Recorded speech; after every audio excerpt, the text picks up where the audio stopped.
Hey, y'all. This is Sonya Jones with GIP Financials, and I wanted to just do a little quick video. I know we're still on the PPP tip, if you will. Do my little TLC thing. Ooh, on TLC tip, but on PPP tip.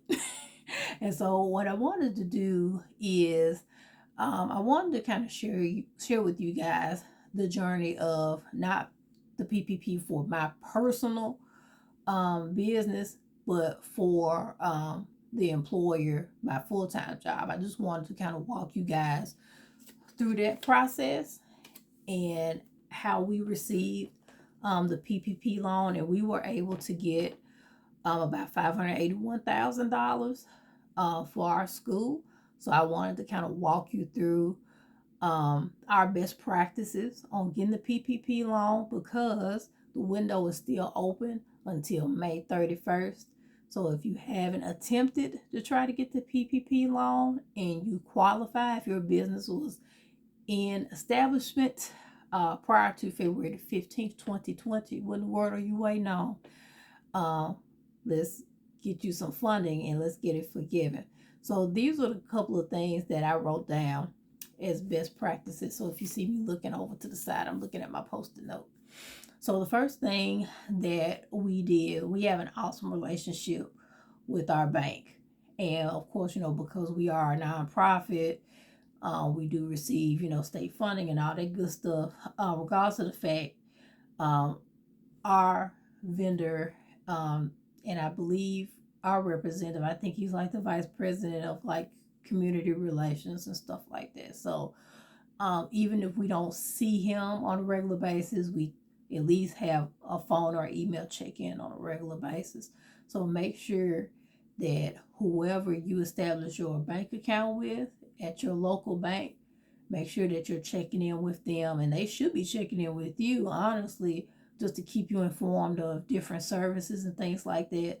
One of the things that we love about our bank rep is that even just recently, he connected us with um, insurance vendors, new systems that they're doing under the bank for commercial customers and stuff like that. So he's always keeping us informed about what's going on.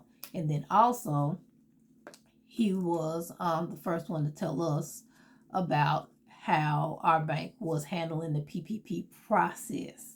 So I thought that was pretty cool because you got to remember, not every bank is an approved PPP lender, but your local bank may be. So it doesn't hurt to ask. You can probably 9 times out of 10 find it online if your bank, the bank that you're doing business with, let me say that, is a PPP lender or not. If not, then you can always use a third party lender. It's no big deal. So have a good relationship with your bank. The second thing is we have an awesome payroll platform that we use for our school. And the cool thing about having um, a payroll platform, at least having accounting software or something of that magnitude, because it's their job to stay abreast of what's going on. And the sweet thing about, our PPP process was like sweatless because our payroll vendor, not only did they have like frequent webinars about the CARES Act, about the emergency paid time off and things like that, but they had also customized PPP reports. That all we had to do is just go into the reporting dashboard, select that particular report, adjust the dates based on our loan application and stuff like that, and just run the report. That's all we had to do. So having an awesome payroll vendor or just having an awesome service, right, is going to increase your chances of getting that PPP loan, right? And then the third thing is just going to be a best practice altogether is proper record keeping. Okay, so make sure that, like I said before, applying for the PPP is one thing, but having your information to get it forgiven, that's what, I'm gonna be honest with you, that's what the banks are banking on. I guess a pun intended. Um, they're expecting most of the businesses not to do what they need to do to get the loans forgiven, because that's the sole purpose for the banks, is to make money off of these loans, right? And so just be very mindful of that. And if you want to make sure that your loan is forgiven, you got to start keeping track of your business expenses the day that the money is deposited into your account. As soon as you get approved for that loan, you need to be thinking about how you're going to spend this money. And it if you can get it automated and start just automating payments and even paying yourself, right? Because this is part of the PPP, right? Is to keep you in business. So automating how much is being paid to you, make sure that all your bills are being paid, all your qualifying operating expenses for loan forgiveness is taken care of. That's what this funding is for. So it defeats the purpose if you're just gonna get the money and spend it however, and you don't have any traces of records of what you spent and how you spent that money. And please don't do that, because this is federal money. Not going to jail. I'm not going to jail. So my job is to keep you from going to jail, but you got to do what you're supposed to do, right? So proper record keeping. So keep an email folder for each vendor, right? If your vendor is sending you information via email, or if they send you mailed invoices and stuff, keep a folder, either a physical folder or manila folder. If you got a manila folder, just put the name of the vendor here. Every invoice or piece of correspondence that they send you, keep it in a folder, keep it in a file cabinet. All right. Second thing, like I said, every receipt that you have, make sure you keep it in your handy dandy vendor folder with the vendor name. Don't have 3 or 4 people in one folder. One folder for each vendor, right? And I will also for your accounts receivable, for your income, keep a folder for each customer as well, right? Because you got to track your revenue, as well as having what we call a chart of accounts.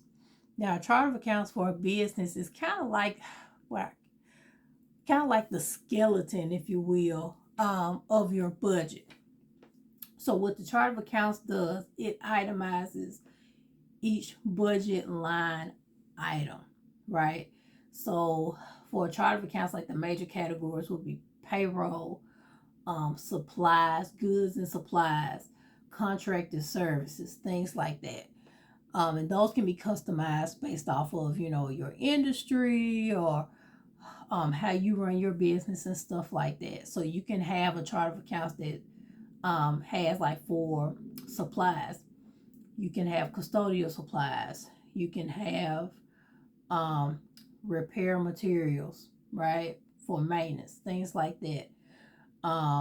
If you are in a service, office supplies, right? Everybody's got to do some type of administrative stuff, so you got to have office supplies, right? Talk about office supplies.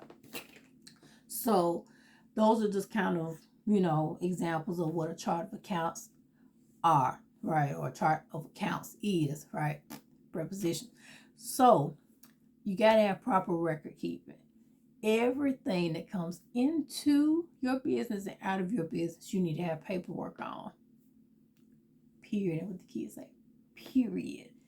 Right? So just make sure that you're doing that. So I just wanted to share with you those 3 best practices about how we received the PPP loan. And like I said, we actually spent all of our PPP money on payroll, because we have over 50 people at the time at our school. And what we made sure that we did, even when we were unsure of what, our state funding was going to look like, it was our priority to make sure that everybody, full-time, part-time, that would have been on schedule to work during the school day still got paid. And especially for employers just be, constantly think about the people that are working for you. And it's times like this where the hearts of leaders and the hearts of entrepreneurs really show. Okay, this is not the time to be greedy. You got to think about your team. And I promise you, if you invest in your team and you care about your team, I promise it will be reciprocated. Okay, and that's kind of like the biggest gesture of teamwork that you can ever give in your company. So I just wanted to share those three things. And again, if you need any assistance, I do offer free 30-minute consultations. Go to my website, www.gipfinancials.com. At the top, click on schedule a consultation, and you can book a time with me. All of my times are Central Standard Time because I am in Memphis, Tennessee. And just make sure that you be cognizant of that, especially if you're in a different time zone other than Central. So adjust your calendar because my Zoom and all of that is going to be in Central Standard Time. Okay, so I hope that this information was helpful. Feel free to leave a question or a comment below. Take care, and I'll talk to you soon.